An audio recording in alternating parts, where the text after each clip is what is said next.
Welcome to Women's Sports Weekly, where women's sports happens every day, but we talk about it once a week. I'm Carolyn. And I'm Danielle. Women's Sports Weekly is a podcast where we discuss the latest news, explore interesting stories, and share our love for women's sports. Follow us on Instagram, YouTube, and TikTok at Women's Sports Weekly Pod.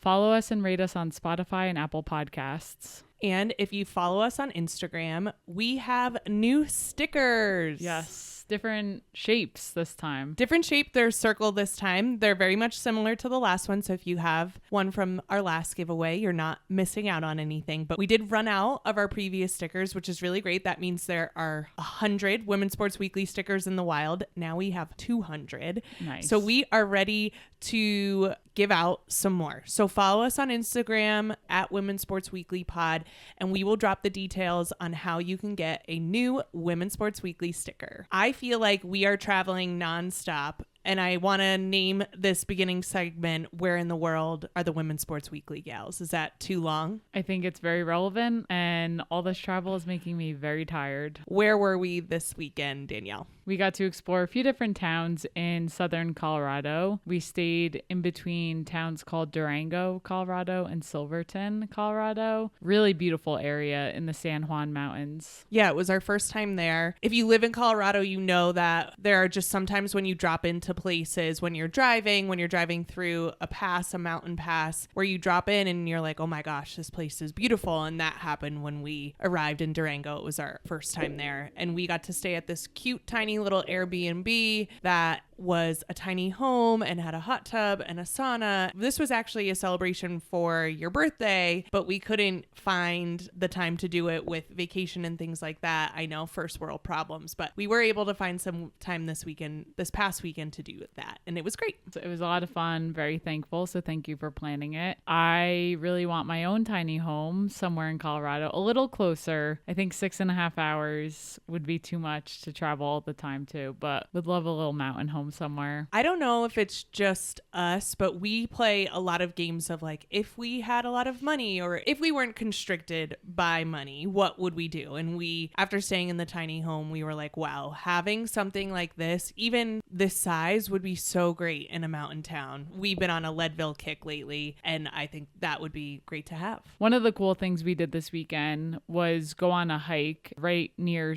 the town of Silverton, Colorado. And for those in Colorado, or if you're just have a traveling spirit and want to make your way down there, it was Island Lake and Ice Lake via the Ice Lakes Trail. This hike was incredible. I've seen pictures of the lakes before, but didn't actually believe a lake could be as blue as it was. And wow, I was just in shock. The hike was difficult, and it was raining for the first 4 miles probably. Yes. I was a little bit of a grump, but I knew that it could be worth it, and it was straight up. We had friends who had done it who had said this is a hard hike, and I didn't believe them, and I don't know why I didn't believe them, because it was really difficult. But we got to the top, had a beer, which is like my favorite thing to do, in this nice blue water. If it was a little bit nicer, I think we both would have jumped in. So I wanted to jump in so bad, but it was way too cold with the rain, and I would have really regretted it. But you choosing not to believe a hard hike, you also did not believe in all trails. You kept saying, oh, it's under 2,000 in elevation, it's under 7 miles. I'm like, Carolyn, 8 miles over 2,000 feet of elevation gain. I don't know what you're looking at or what you're thinking through, but this is going to be a hard one. And I think I need to lie to myself a little bit in order to get myself out there. So I think some part of my brain is like, we're not going to tell her the full elevation and the full mileage, or she won't get out there and do it in the rain.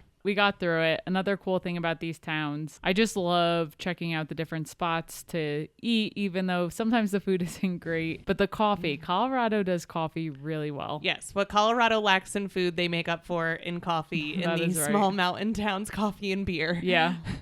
But so cute. Really enjoyed the weekend there and just love to explore with you. So we mentioned Leadville, that we would want to build a tiny home there. Can we jump into our highlights and talk about the the Leadville 100. We're a week late here in talking about this, but last weekend we had the chance to see the Leadville 100 for the first time ever. We have talked about ultramarathons on this podcast in the past. I've said before moving to Colorado, I only knew one person who did such crazy things out here. It's a big thing. The Leadville 100 is a historical 100-mile race. I've been wanting to go for years during that weekend, but it just hasn't worked out. And we finally got to go, and just the excitement in the town leading up to the race, like Friday night, seeing people who were getting pizza before running the race. We were camping in a tent not too far from the 5-mile marker of the race, 5 miles and 95 miles. They started at 4 a.m. on Saturday morning, and at about 5 a.m., about an hour later, we started hearing loud cheering, and we were woken up and we were like, oh, the race started. Crazy. There's different belt sizes. They get belt buckles, and there's different sizes for the hours that they complete it in. And the cutoff for this particular race is 30 hours. Anyone who runs under 25 hours gets the big belt buckle, just to give everyone an idea of how long these people are out and about on the trail running this race. And we had a full weekend in Leadville, and I was thinking about, they started at 4 a.m. We were sleeping. We got up, and then we did a hike that day. We did a hike that day. We got lost. We got on lost the way to on the the hike, hike. and then we got lost on the hike. Oh, I forgot about that. Totally blocked it out of my mind. We got lost on the way in the car. It took us an extra hour. Then we got lost on the hike multiple times. I mean, just absurd. They're still running. Then we get back from the hike, again, a long drive. We go and see people. Well, first we ate lunch at Turquoise Lake, just chilled for a little bit. Okay, then we had lunch. They're still running. Then we went to one of the aid stations. The aid station, so this is an out and back race. We were seeing people on the way back. I think we were at 75 or so. This was later in the day Saturday, so that means we were only seeing the fast people run through this part of the race, because these were people on track to finish way before the 25-hour mark, which is super impressive. We saw the second and third place at that time. Who I really wanted to see, one of my favorite podcast hosts that I talk about all the time. We should be, I don't know, we're doing ads for them at this point. But how can you not talk about it? And I know this is a women's sports podcast, but David Roach, he broke a 19-year-old course record during this race. And when we went to the one aid station, I literally was like, I just want to see him. And we missed him. That's how fast he was running. To give everyone an idea of how fast he ran this race, he finished it in 15 hours, 26 minutes, 34 seconds, which was like 15 minutes, close to 20 minutes faster than this 19-year-old course record. And he was running faster than I would ever dream of running a marathon on the road at. Yeah, he was running under a 9:30-minute pace for 100 miles. Just, it was incredible. We did get to see him at the finish line, which was really cool. We'll get into the rest of the race, but I just feel like I cried so much that weekend watching people cross the finish line. Let's just continue on to give an idea. So that was at the 15:26 hour mark, and he finished in daylight that same day, which is, so he finished around 7 o'clock. Started at 4 a.m., finished about 7 o'clock p.m., and that was a course record. That's how long he was running, a full day. Yes. And then would love to talk about the woman who came in first place, Mary Denholm. She led the women. She now is the second fastest to ever run the course. For women. And she finished in 18 hours, 23 minutes, 51 seconds. Unfortunately, we were not still around at the finish line to see her cross the finish. Well, because we were going to bed again. Yes, exactly. She finished in the dark. Ann Trazen set the record in 1994 with a time of 18:06:24 seconds. So the record holder still for the women from 1994 and is about, 15 minutes faster than Mary Denholm, who ran it this year. It's just insane how long these course records can last. It's strange to me that running records last for so long, because I feel like with increased technology, everything we know about nutrition and fueling and all that stuff, cross-training, that these running records, not only long-distance endurance running, but also these very short sprint times, I feel like people would start to beat them as we get smarter, and it's just not happening. These records are really difficult to break. And I really just think some people are just built different, honestly. For sure. Denholm was so dominant in this race that the second woman to finish on that day behind her was Zoe Rom, and she was 3 whole hours behind and ran it in a time of 21 hours, 27 minutes, and 41 seconds. Have you ever done anything for that length of period of time? No. Have you? Probably like ruminate on something I said 3 years ago. I've probably done that for 21 hours, 27 minutes and 41 seconds. Yeah, I can also think of, you've had surgeries in the past, and I had my Achilles surgery. I sat in my butt for that long after the surgery, but that's about it. Definitely wasn't doing anything active for that long. A few other cool things about Mary Denholm is she currently lives in Erie, Colorado, so not far from Leadville, and she ran in the Marathon Olympic trials this year and in 2020. Very good marathoner. Her best marathon time is a casual 2 hours, 36 minutes and 28 seconds. So she's no stranger to the sport. I have spoken about ultra marathoners before and have been like, why do they do this? And it was really inspiring. I was not thinking that I was ever going to run 100 miles, but I was like, if I had the opportunity to crew someone and to help them along the way and to be there and to give them fuel and to make sure that they're doing okay, I would love that opportunity. I'm not giving you any ideas, but I just thought it was such an inspiring weekend to see people who are endurance athletes. Most people don't say when they grow up, I want to be an endurance athlete. I want to run 100 miles, at least not yet. The longest they'll say is like, I want to focus on a marathon. So to see people who have probably adapted over the years to make this their thing and then to do it, and the amount of time, not only that it takes for preparation, but the amount of time on the day of, I really loved it. And to go a step further, so you have these dominant athletes in the sport who are finishing under the 24-hour mark. But let's talk about just the everyday person who runs a race like this. Well, they're not everyday people. You're not an everyday person. But when you think about it, they are.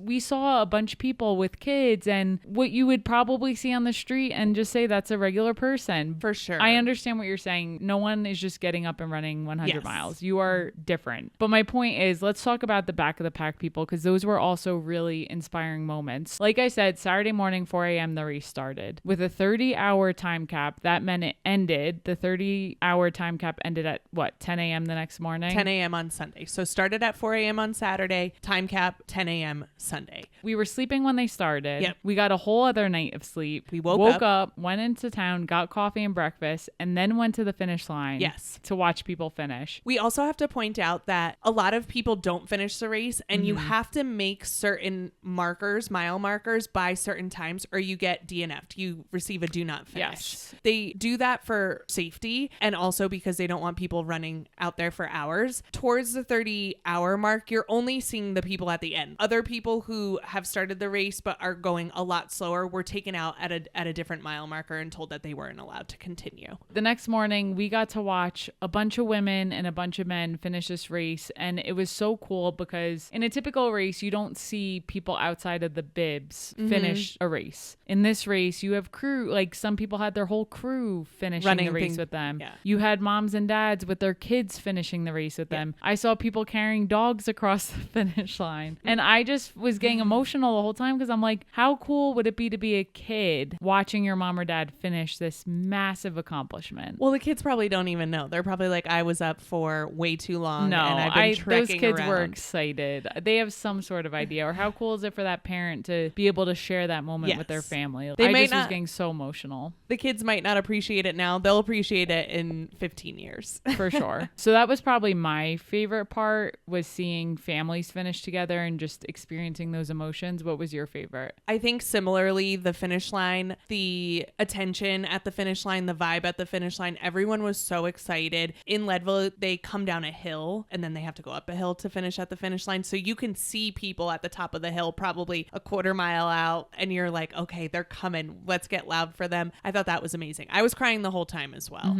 I mean, any chance you give me to cry, I'm going to cry. As I said before, it was very inspiring to think about 100 miles. And I think about how long it takes me to drive 100 miles, and to see someone finish at the end, to be awake for 30 hours. I have no idea how you do that. If I don't sleep, I am not a human. And for them to do that, I was blown away. Really inspiring. We hope to be there next year as well. Also, we saw a lot of chafing. We saw penis chafing. We saw penis chafing, blood on shorts. And if that's a reason not to ever run a 100 miler, I don't know what else is, because that looked painful. All right, let's move right along with that. Let's get into the WNBA. We are back in full action. I wanted to chat through the Minnesota Lynx versus Indiana Fever game. So the Minnesota Lynx beat Indiana Fever 90-80 last Saturday, and they clinched a spot in the playoffs with this win. This was also a cool game because Maya Moore was there. Maya Moore played at UConn, played for the Minnesota Lynx. Her jersey was retired at this game. She has 4 championships with the Minnesota Lynx. She's a 6-time All-Star, and she only played in the WNBA for 8 seasons. She is amazing player. Really cool to see her there. And Maya Moore does a ton of work within the community. She spent years working on a case where someone was in jail who was wrongfully convicted, and she was able to get him out of jail and then ended up marrying him. He was at the game as well this past Saturday. Really cool to see her there. I was really interested going into this game because the Fever have been kind of on a roll. They won the past 2 games prior to this, but the Lynx have also been on a roll. They have not lost a game since July 14th. I mean, we say it all the time. The Minnesota Lynx are sneaky good. I don't know why we keep saying sneaky. They're just good. Yep. They're going to come to play and they're going to beat up on teams. Yes. And at the start of the game, it's interesting because Nafisa Collier ended up being the leading scorer across all scorers. She actually got a foul in the first 15 seconds of the game. And usually I remember from my playing days, if I start off the game with a foul, my head is in the gutter and I'm just done because I'm already mentally messed up. Well, in the WNBA, you get an extra foul too. So still, that's helpful. It's just not a great way to start the game. But then she had 10 points in the first 5 minutes. So she clearly made up for it. She ended the game 12 of 18 from the field and ended with 31 points. Also, the game before this, she out-rebounded the entire Aces team. So she's just been playing incredible. Yeah, and the Minnesota Lynx beat the Aces 2 times this past week. I mean, they are on a tear. They looked really good. Excited to see their upcoming games. Their next game is tomorrow, Wednesday, August 28th at 10 p.m. Eastern versus Phoenix Mercury. So that should be another good game. The other thing that I'm noticing while watching the WNBA after this break is that teams are coming back from the break out for blood. Mm-hmm. I have not seen more technical fouls than I have in this past week watching. Caitlin Clark got a technical foul. She got angry at something. She hit the WNBA logo underneath the basket and the referee teed her up. I thought that was a weak call. That was a totally weak call. So she did that. Sabrina Ionescu from the New York Liberty got a technical foul. She's usually not one to get a technical foul. Dejanay Carrington was beating up on my favorite player who is now signed with the New York Liberty, Jalen Sherrod, rookie. Both of them got technical fouls for that spat that they had together. Mm-hmm. Dejanay Carrington plays for the Connecticut Sun, Jalen Sherrod for the New York Liberty. And then Kennedy Carter of the Chicago Sky this past week was fouling former teammate Marina Mabrey right in the face. Just the WNBA continues to be extremely physical. It's one thing that I'm noticing. I love it. Yeah, and speaking of Jalen Sherrod, she used to be a former Buff, SCO Buffs. It's really nice to see her back on the floor because she originally was with New York Liberty out of college. Then they dropped her. Then they brought her back on. And now she is signed for the rest of the season. So I'm so happy for her. I do not know Jalen Sherrod at all, but I feel like she's like my hometown hero because she's not even from Colorado, but because she played in Colorado and now is with the Liberty. I hope she has a really long career. Same. So good stuff with the WNBA. Ton of more games coming up, so be sure to watch. We are getting closer to playoffs. Teams are clinching spots in playoffs. Really excited to get into playoff play. For our deep dive today, we are going to talk about the new NWSL Players Association collective bargaining agreement with the NWSL. This new CBA includes revenue sharing, workload management, no trades without player consent, guaranteed contracts, free agency for all, minimum salary increases, and elimination of the draft. This all sounds very exciting. The NWSL is the first American major pro sports league to eliminate the draft. How do you feel about drafts? I mean, I like them. I don't really fully understand the draw of elimination because I'm curious to see what the process is moving forward. I'm not that familiar with it. Likewise, when I saw that the draft was being eliminated, I was like, hold on, but us Americans love drafts. We love to make things events. We love to talk and think about where people may go and who is going to get the top player and how is this player going to gel with this next one. But eliminating the draft does give more power to the players.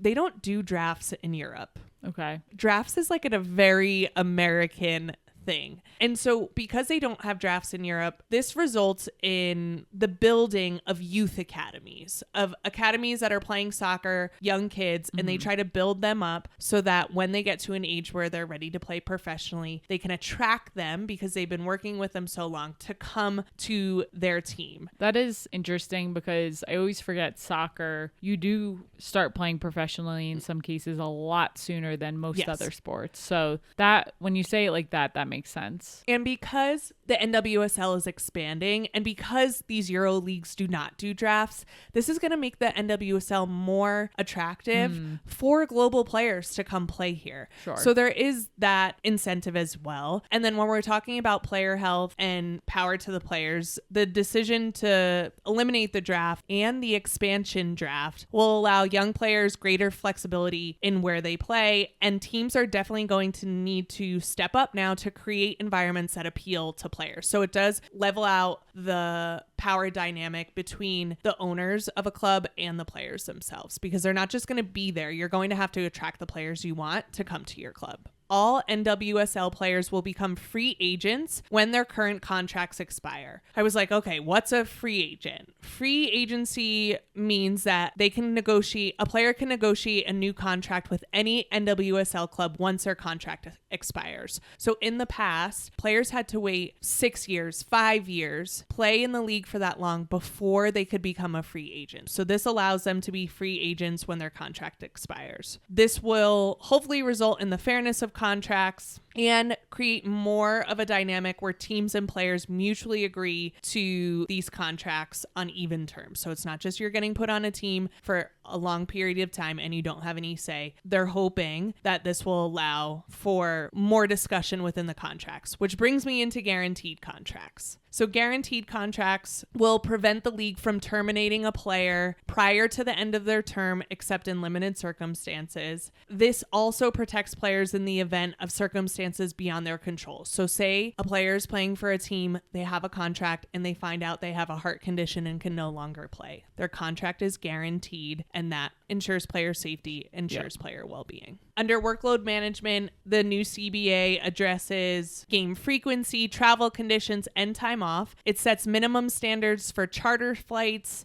I was looking through those minimum standards. They're still pretty low. It only covers 3 round trip flights, and they have a lot of games in the season. That doesn't mean they can't do more, but they have to have at least 3 round trip charter flights. And it requires that teams charter for certain midweek games. So games that are in the midweek but are very far away from each other, they're going to have a charter plane, which is great. I think they should all be on charter flights. Yeah, for real. Especially as things continue to grow and people become more popular. You can't have Trinity Rodman sitting next to me on a flight. I would talk her ear off. Players are also insured a mid-season break and a minimum of 28 days off during the off season. And then we get into revenue sharing. Revenue sharing, free agency, things that are all over my head. I'm going to try to explain this in layman's terms the best I can. So there is no individual salary cap within the NWSL, but there are team salary caps. So a team can only spend so much money across the board. If a salary cap is $3 million, they could give one player $3 million, which I mean, that would be insane, but... And they actually can't because they actually have minimums for what they have to provide people to. And then on top of that, when we get into the revenue sharing, there will also be a supplement to the salary caps based on prior year's media and sponsorship revenue. So now these players are getting a piece of the prior year's media and sponsorship revenue and adding it to the overall team salary cap, which will allow for more money to go to these players. I love that. I think that's a great idea and good incentive. The last part that I thought was very interesting was no trades without player consent. This is for both within the NWSL and to other teams in other leagues, because there are times where they'll grab someone from Europe and bring them in, and so they're not able to do that now without player consent. You can't just send someone off to Europe. That will be interesting though, because if you want to trade someone and they say no, I can't imagine they're going to make that person's life great on the team if they want them out of there. Yes, in theory that sounds great, but is it going to be great? Great points. And I think this is so historic centric, right? It's going to be a lot of like, okay, how did this work in the NWSL? What works? What's working well? What's maybe not? And then what can be adopted to our other women's sports leagues and maybe even beyond to our men's leagues as well? Because if this goes really well, this might be the new standard, right? Yeah. I was also thinking, because they have free agency, because they have guaranteed contracts, because they cannot be traded without player consent, I would be very particular if I was a player about what state I was playing in, especially with laws that are coming out on women's bodies and things like that. I would be very interested, and especially as an LGBTQ person, you would not find me first in line for a Texas or a Utah team. You just wouldn't. So I'm actually hoping that this new CBA pushes expansion into states like Colorado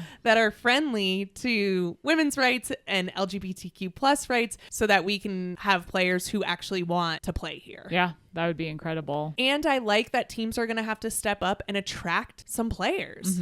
I also think it'll be interesting to see if one particular or two particular teams get really dominant because all the really good players are trying to go there. Like, what if everyone on the U.S. national team decide they wanted to go play for the San Diego Wave? Well, they could, but there is still a team salary cap. So if you're the best player, you want to go and make the most money somewhere. So that hopefully spreads out. But yes, there is definitely an opportunity for a super team, especially with these free agencies, unless people sign into contracts that are very long, that ensure over a very long period of time, which, because the contract is guaranteed, players might be more interested to sign a very long contract because they know no matter what they're getting it. So that might keep people in places as well. It's going to be so interesting to see how this all plays out. Let's get into what we're looking forward to this week. Danielle, I'll start with you. I have been missing the Olympics. I'm sure other people have as well. Well, exciting. The Paralympics will begin Wednesday, August 28th. I personally cannot wait. Gold medal finals begin on Thursday, August 29th, and women's cycling on track and swimming on NBC. Be sure to look out for that schedule. What are you looking forward to this week? I am looking forward to the US Open tennis. It is here. The first round of the US Open continues today on August 27th. It started yesterday from when we released. Yelena Ostapenko, who is ranked number 10, is playing Naomi Osaka today when we release, August 27th at 12:15 p.m. Eastern Time on ESPN. Naomi Osaka is unranked, but we all know that she can come out big and swing hard, and Yelena Ostapenko is really good. So this is going to be a great first round matchup for the US Open. That's it for this week. We will see you next week on Women's Sports Weekly. In the meantime, watch women's sports.